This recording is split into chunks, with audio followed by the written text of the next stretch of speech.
Good afternoon, folks. It's Monday, May 27th. It's about 4 o'clock in the afternoon here. We're offshore, about 5 nautical miles off the northern east coast of Florida, making our way past Canaveral and past Jacksonville, ultimately to Fort Pierce, where we'll spend a couple of days getting some new parts on and reprovisioning. Thought I would check in with you. I'm sitting on the bow here. Arlene is on watch. She came on at 3 and she'll go off at 6. I'll come on at 6 and be on watch until 9. Ralph will be on at 9 to midnight. Arlene will midnight to 3 in the morning, and I've got to say it's the fisherman's watch, they call it, from 3 to 6. And Francie's recovering nicely, but she's staying downstairs where it's a little softer, reading her book and sleeping.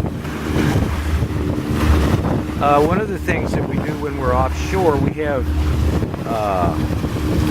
hydrostatic life vests that inflate when you hit the water, and they've got a strobe light that's attached to them and a whistle and all kinds of safety things so that the guys on the boat can find you if you fall.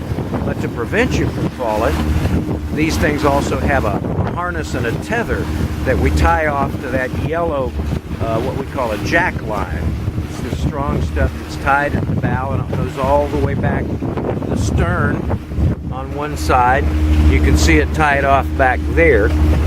This blue line that you see is my tether to my harness. I'm going to turn the camera around and hopefully you can see this stuff on me that I'm wearing. And in here is the gas canister that inflates it, and I think that's over here, and there's all kinds of other stuff in here that helps me stay afloat while they're coming back to get me.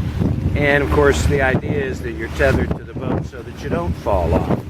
If you don't fall off, you got a good chance. If you fall off at night, it'll be hard to find you on the other side of a 6-foot wave. We've got the sails up, both of them, the jib and also the mainsail, but we're still motor sailing because the angle of the wind, it's southeast winds, and we're going south, so there's not quite enough angle for the sails to drive the boat all by themselves, but they do fill, and that gives us a lift, and so we can make we're making about 7.5 knots, and in light air with the engines plus the sails, so we can get our way down there where the better winds are.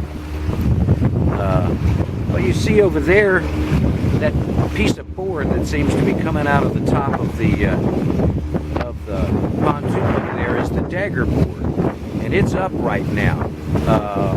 The seas are really choppy, and we're trying to get a bite and get some lateral resistance so the sails can vector the forces and drive us forward.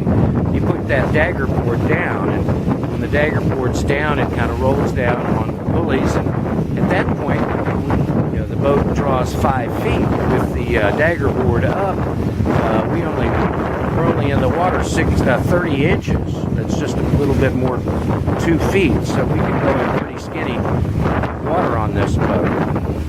In the Bahamas, we never used the dagger board. Just really wasn't necessary. You can see Arlene smiling there. She's waving to the crowd. And we wish y'all could be here in person, but you are here with us virtually, and we are taking the boat to Lake Travis, so you can hang on for your real-time quotient. Check on you later.